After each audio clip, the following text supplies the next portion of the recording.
Imagine standing in front of a crowd, confidently expressing your thoughts in English. It's not just about vocabulary or grammar, it's about embracing the language as a part of you. Start by immersing yourself in English every day. Watch movies, listen to podcasts, and read books. Surround yourself with the language, and it will become second nature. Practice speaking out loud, even if it's just to yourself. Don't fear mistakes. They're stepping stones to mastery. Engage in conversations, join language groups, or find a speaking partner. Remember, fluency isn't a destination, it's a journey.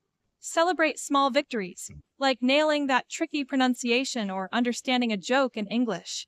Stay curious, keep learning, and most importantly, believe in yourself. You have the power to communicate your ideas and connect with the world. So, take a deep breath and let your voice shine.